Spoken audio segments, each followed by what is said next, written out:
और मैं आपके जरिए ये इन्वेस्टिगेटिंग ऑफिसर को और क्राइम ब्रांच के या जो ऑफिसर्स इसके अंदर इन्वॉल्व है उनको ये बताना चाहता हूं एक खासदार की हैसियत से कि कई इंस्पेक्टर्स के ऊपर कार्रवाई हुई है, इनके प्रमोशंस रुके हुए हैं, इनके ऊपर है तो एक्शन लिया गया है।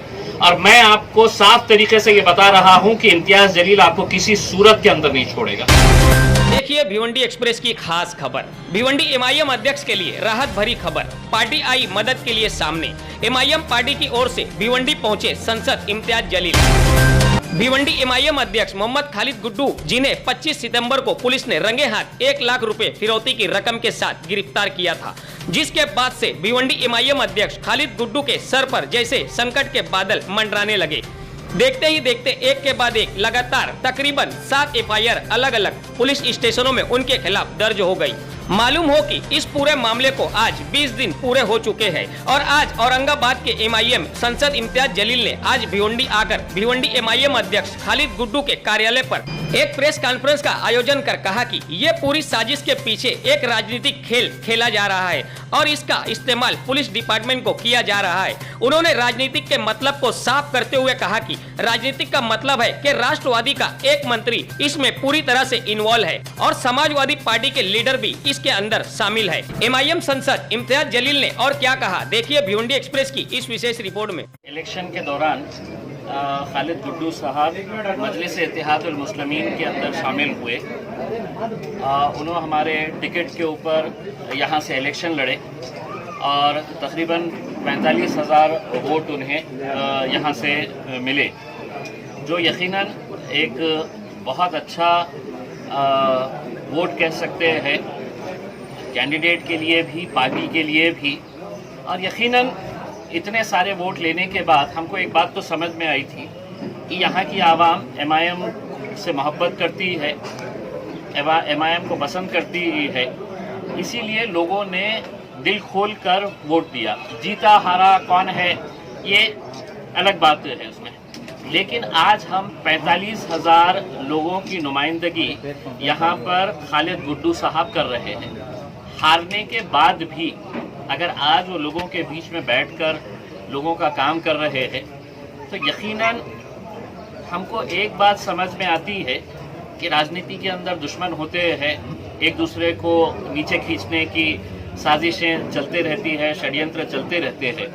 ये जो मामला जब सामने आया कि पुलिस ने यहाँ पर उनके ऊपर रेड किया, अब रेड करने का आप लोग सभी पत्रकार है कि जब रेड करने के लिए पुलिस जाती ही है तो कितने पुलिस जाते हैं। इकोनॉमिक ऑफेंसेस विंग का अगर मैटर रहा या क्राइम ब्रांच की टीम रहा, तो जो विजुअल्स हमने देखे थे तो हमको ऐसा लग रहा था कि कोई बहुत बड़ा मतलब कोई गैंगस्टर है या आतंकी है जिसको पकड़ने के लिए पुलिस का पूरा फौज फाटा यहाँ पर जिस तरह से लाया गया था उसमें। अब इकोनॉमिक ऑफेंसेस विंग का मैटर है, मैं अगर यहाँ पर बैठा हूँ और कोई लाकर मुझे, तो मेरे बाजू फैयाज साहब बैठे हैं हमारे मुंबई के अध्यक्ष, किसी ने बाहर जाकर कुछ बात कर दिया है, मेरे हाथ में पैसा आया नहीं है, 1 लाख रुपये की बात हुई है, बोले उसी के अंदर उतना बंटवारा कर दिया गया है करके। अगर खालिद गुड्डू इतना छोटा आदमी था कि मतलब तो इतना पुलिस का फौज फाटा जो लाया गया था, हमारे स्वाभाविक है कि हमारे कुछ सवाल उससे पैदा होते हैं। उसके बावजूद भी हमने पूरी जानकारी हासिल की पुलिस वालों से। मैंने खुद ने बात किया पूरे ऑफिसर्स से, अवैसी साहब ने मुझे कॉल किया और उन्होंने कहा कि पूरी जानकारी हासिल करिए। वो जानकारी हासिल करने के बाद हमको ये लगा कि ठीक है, एक इकोनॉमिक ऑफेंसेस का एक केस रजिस्टर हुआ है, पुलिस कह रही है कि हमने रंगे हाथ पकड़ा है उनको, तो ठीक है, हम आपकी बात भी मान लेते हैं, रंगे हाथ पकड़े हैं आपने, हम क्या अदालत के अंदर आप केस भेजिएगा, हम केस लड़ेंगे, उसके अंदर हम साबित करेंगे कि क्या सही है क्या गलत है करके उसमें। तो वहां तक ना हमने कोई पॉलिटिकल प्रेशर लेके आए, ना हमने उसका किसी तरह से विरोध किया, ना पार्टी के लोगों ने किसी तरह का विरोध किया है। ठीक है, आप अपनी कार्रवाई करिएगा, लेकिन उसके बाद की जो कार्रवाइयां हैं आप देखिएगा कि एक आदमी जिसके पीछे 45,000 लोगों का समर्थन हासिल है, 45,000 वोट लेता है, उसको पुलिस वाले जिस तरह से सड़क के ऊपर लेकर जाते हैं, एक रैली निकालकर, एक जुलूस निकालकर है तो उसको लेकर जाते हैं। उनकी मंशा यही है कि उसको किसी तरह से कमज़ोर करना और पार्टी को जलील करना, पार्टी को नीचा दिखाने के लिए ये। मैं पुलिस डिपार्टमेंट से ये सवाल करना चाहता हूँ कि ऐसे केसेस के अंदर, थाने डिस्ट्रिक्ट के अंदर जितने ऐसे केसेस हुए हैं, कितने ऐसे केसेस के अंदर पुलिस डिपार्टमेंट ने आरोपी को इस तरह जुलूस निकाल कर लेकर गए हैं। और लेकर जाने की भी एक तरीका होता है कि कोई पुलिस वाला पीछे से पैंट पकड़ा हुआ है, कोई ये, जबकि सुप्रीम कोर्ट के गाइडलाइंस है, जबकि नेशनल ह्यूमन राइट्स कमीशन की गाइडलाइंस है कि आप ये आरोप सिद्ध नहीं हुआ है। मैं तो आप में से भी किसी के ऊपर इल्जाम लगा सकता हूँ कि आपने मेरे से 20,000 रुपये मांगे हैं, 50,000, तो क्या आप आरोप ये हो गए हैं? अदालत होती है, अदालत के बाद है तो आप ये सब चीजें करिएगा उसमें। मैंने तो आज के दिन सीपी को बोला कि साहब अदालत अगर वो करती है आप फांसी के ऊपर लटकाइएगा उसमें, लेकिन अगर किसी को भी आप पकड़ कर लेकर आएंगे, ठीक है, यहाँ तक भी हो गया। उसके बाद जो हर दूसरे दिन एक एक केस रजिस्टर किया जा रहा है, एक पुलिस स्टेशन में होता है, फिर दूसरे पुलिस स्टेशन के अंदर होता है, तीसरे, ऐसे 6 केसेस रजिस्टर हो गए हैं। एक केस बलात्कार का हो जाता है। अब बलात्कार का केस हो रहा है, 2017 का कोई मामला है, कोई लड़की आकर खड़े हो जाती है और कहती है कि नहीं, इन्होंने मेरे साथ घर के अंदर, इस घर के अंदर का अगर आप ये बताते हैं तो मुझे बताइएगा कि मैंने इनके घर वालों की जानकारी हासिल की है। पूरा जॉइंट फैमिली रहती है, 30 लोग एक मकान के अंदर रहते हैं, और वहां पर एक लड़की 3 साल के बाद आकर कहती है कि मेरे ऊपर इन्होंने बलात्कार किए हैं करके, और पुलिस है तो बिल्कुल रजिस्टर कर देती है। अब उसके बाद जो केसेस रजिस्टर होते हैं तो कहते हैं कि नहीं, इन्होंने 50,000 मांगे थे मेरे से 2016 में, इन्होंने 1 लाख रुपया मेरे से मांगे थे 2017 के अंदर, फिर 50,000 रुपये 2018 के अंदर। तो मेरा एक सवाल पुलिस डिपार्टमेंट से ये है कि पुलिस इतनी निकम्मी क्यों थी? पब्लिक का विश्वास पुलिस के अंदर क्यों नहीं था कि अगर कोई पैसा मांग रहा है, कोई पैसा ले रहा है, तो पुलिस क्यों खामोश थी और जनता पुलिस डिपार्टमेंट के पास क्यों नहीं जा रही थी शिकायत लेकर? ये सबसे अहम सवाल हम पुलिस से पूछना चाहते हैं कि अचानक आप भी बैठे थे 2019 को, जब खालिद गुड्डू साहब एनसीपी छोड़कर आए हैं, 15 साल से वो एनसीपी के अंदर थे, तब है तो पूरे बहुत दूध के धुले हुए थे। एमआईएम के अंदर आने के बाद ही ये सारे केसेस आप पुराने जो है वो अपने जितने भी उनके कार्यकाल के अंदर हुए हैं वो केसेस आज आप हमारे नाम के ऊपर बिल फाड़ रहे हैं कि एमआईएम का ये है। मुझे बताइए, इतने सारे कंप्लेंट्स, पुलिस डिपार्टमेंट कहती है कि साहब इतने कंप्लेंट्स हैं उनके खिलाफ, इतने लोग आ रहे हैं। मैं बोला साहब बहुत अच्छी बात है, उसमें आपका डिपार्टमेंट के पास पहले क्यों नहीं आ रहे थे? क्या वजह थी? आपके कमिश्नर के पास नहीं जा रहे थे, क्राइम ब्रांच पे नहीं जा रहे थे, इकोनॉमिक ऑफेंसेस विंग के पास नहीं जा रहे थे, कोई कंप्लेंट्स नहीं कर रहे थे। अब पुलिस कहती है कि नहीं साहब 23 इनके ऊपर मामले हैं करके। 23 मामले एक पॉलिटिकल लीडर के लिए कोई बहुत बड़ी बात नहीं होती है। मैं जब 2014 के अंदर राजनीति के अंदर आया तो मामूली किसी को थप्पड़ मारने का भी गुना मेरे ऊपर नहीं था, एक सादी एनसी मेरे ऊपर नहीं थी। आज मेरे ऊपर भी 10 गुना है, और उसमें एक गुना जो है वो मेरे ऊपर डकैती का गुना है। डकैती का गुना कैसा है? तो मैंने एक शराब की दुकान बंद करवाया था।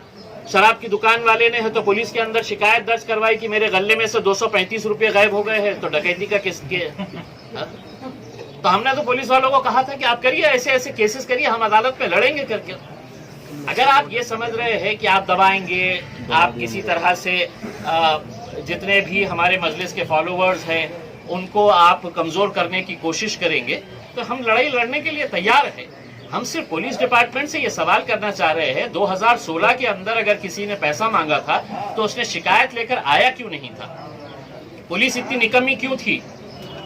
पुलिस उस वक्त अगर कार्रवाई करती थी तो हमको भी समझ में आता था। ये अचानक आने के बाद आपको 50,000 रुपये के लिए मेरे हिसाब से कम 200 पुलिस वाले आ गए थे, पूरा छावनी की तरह से आपने ये कर डाले थे। कितने आरोपियों को पुलिस डिपार्टमेंट ने इस तरह से जुलूस निकालकर है तो कोर्ट लेकर गए या पुलिस स्टेशन लेकर गए, जहां पर भी पुलिस ने इसका जवाब देना, और अगर नहीं देती है हम लिखित रूप के अंदर पुलिस डिपार्टमेंट के, थाने पुलिस डिपार्टमेंट की शिकायत नेशनल ह्यूमन राइट्स कमीशन के अंदर करेंगे, हम विधानसभा के अंदर करेंगे, और जो भी प्लेटफॉर्म है, जहां जहां पर भी जो प्लेटफॉर्म नजर आएगा हम उसके अंदर शिकायत करेंगे। हम कहीं पर भी किसी गलत काम का हम समर्थन नहीं कर रहे हैं। अगर आपने आरोप लगाया है आप उसको सिद्ध करिए, हम आपको सर आंखों के ऊपर उस फैसले का, अदालत का जो भी फैसला आता है हम उसको कबूल करेंगे। लेकिन अचानक आप 15 दिनों के अंदर आप इस तरह के केसेस लेकर आ रहे हैं। उस हिसाब से अगर देखा जाए, अगर पुलिस ने तय कर लिया है कि ये खासदार है, आके हमारे ऊपर अब इसने है तो हमसे सवाल कर रहा है, तो 8 दिन के अंदर तो मेरे ऊपर भी 10 केसेस बना सकते हैं कि इम्तियाज जलील ने है तो इनसे 50,000 मांगा था, इनसे 10,000 मांगा था। एक लड़की को खड़े कर दिया जा सकता है कि साहब इनने मिली थी 2014 के अंदर, इनके ऊपर बलात्कार का केस रजिस्टर। ये सवाल यही पैदा हो रहा है कि पुलिस के ऊपर जनता का विश्वास क्यों नहीं था थाने की। या तो ये है कि राष्ट्रवादी कांग्रेस में आप जब थे तो आप ये सब चीजें हैं तो इसकी सुरक्षा आप पुलिस डिपार्टमेंट देता था कि नहीं आप लोग करिएगा, आपको जो करने का है खुली छूट है, आप करिएगा करके। हम इसके अंदर साफ ये इल्जाम नहीं लगा रहे हैं, पूरी जिम्मेदारी के साथ कह रहे हैं, ये पूरी साजिश के पीछे एक राजनीतिक खेल खेला जा रहा है और इसका इस्तेमाल जो है पुलिस डिपार्टमेंट को किया जा रहा है। और राजनीति का मतलब ये है कि राष्ट्रवादी कांग्रेस का एक मंत्री इसके अंदर पूरी तरह से शामिल है, समाजवादी पार्टी के लीडर्स इसके अंदर शामिल है, जिन्होंने जिस दिन ये हुआ था उस दिन एक ट्वीट किया था कि अगर हमसे कोई टकरा, क्या है वो ट्वीट का, तो जिस तरह की भाषा का इस्तेमाल किया गया था, हमारा ये कहना है कि हम हारेंगे, लड़ेंगे, जीतेंगे, जो भी होगा उसमें, लेकिन आप हर वक्त सिर्फ इस तरह के नजरिए से देखेंगे कि नहीं साहब एमआईएम मजबूत हो रही है, मुंब्रा में मजबूत हो रही है, भिवंडी में मजबूत हो रही है, तो उनको किसी तरह से कुचला जाए। तो हम पुलिस डिपार्टमेंट को ये कहना चाहते हैं कि आप वर्दी में होंगे, हम पुलिस डिपार्टमेंट की बहुत इज्जत करते हैं। मैं खुद पुलिस कमिश्नर साहब को, एडिशनल कमिश्नर साहब को पर्सनली जानता हूँ, मतलब मैं ये समझता हूँ कि अच्छे ऑफिसर्स हैं। लेकिन मैंने पुलिस कमिश्नर साहब को कहा कि सर आप ये कैबिन के अंदर बैठे हैं, मैं आपकी इज्जत करता हूँ, लेकिन आपका नीचे का अधिकारी क्या कर रहा है, क्या इसका इल्म है आपको? क्या आपका क्राइम ब्रांच का पीआई क्या कर रहा है, क्या इन्वेस्टिगेटिंग ऑफिसर क्या कर रहा है, ये आपको पता है? पुलिस डिपार्टमेंट की भी जवाबदेही होती है। पुलिस डिपार्टमेंट का मतलब ये कतई नहीं है कि हम वर्दी के अंदर है तो हम कुछ भी कर सकते हैं। पुलिस के लिए भी कानून है, जो कानून मेरे लिए बना है वही कानून पुलिस डिपार्टमेंट के लिए भी है। ऐसा नहीं है कि पुलिस डिपार्टमेंट अपनी मनमर्जी के हिसाब से किसी को भी कौन से भी केस के अंदर डाल सकती है। तो हमारा यही कहना है कि हमने लिखित रूप के अंदर पुलिस कमिश्नर साहब को हमने एक मेमोरेंडम दिया है और उनसे ये कहा है कि जो भी, और मैं आपके ज़रिए ये इन्वेस्टिगेटिंग ऑफिसर को और क्राइम ब्रांच के या जो ऑफिसर्स इसके अंदर इन्वॉल्व है उनको ये बताना चाहता हूँ एक खासदार की हैसियत से कि कई इंस्पेक्टर्स के ऊपर कार्रवाई हुई है, इनके प्रमोशंस रुके हुए हैं, इनके ऊपर है तो एक्शन लिया गया है। और मैं आपको साफ तरीके से ये बता रहा हूँ कि इम्तियाज जलील आपको किसी सूरत के अंदर नहीं छोड़ेगा अगर आप ये गलत काम अगर करेंगे। ये गलत काम अगर होगा तो हम किसी सूरत में नहीं। आप लड़िए, आप बताइए हमारे को, आपके पास ये एविडेंस है, हम पूरी तरह से उसकी इज्जत करेंगे। आप अदालत के अंदर जाइए, हम भी अदालत के अंदर जाएंगे, आप अपनी पैरवी करिए, हम हमारी पैरवी करेंगे। लेकिन इस तरह का ये हरकतें जो हो रही है यहाँ पे, ये साफ तरीके से हमारा एक फाइनल एनालिसिस यही है कि किसी राजनीतिक पार्टी के दबाव में आकर यहाँ का पुलिस डिपार्टमेंट काम कर रहा है और पुलिस डिपार्टमेंट को भी इसकी जवाबदेही देनी पड़ेगी। हम भी नेशनल ह्यूमन राइट्स कमीशन को ये बताएंगे कि ऐसे कौन से कानून के अंदर लिखा है कि किसी आरोपी को जिसका आरोप अभी सिद्ध नहीं हुआ है उसको आप रोड के ऊपर इस तरह से लेकर जाते हैं करके। इसके लिए हमने हमारी एक वकीलों की टीम हमने तैयार की है जिसके अंदर हमारे डावरे साहब भी हैं जो यहाँ के लोकल वकील लोग हैं, हमारे खिजर पटेल साहब औरंगाबाद से आए हैं खास ये स्टडी करने के लिए, पूरे केसेस को देखने के लिए, और हम आगे की कार्रवाई यकीनन हम पूरी करेंगे।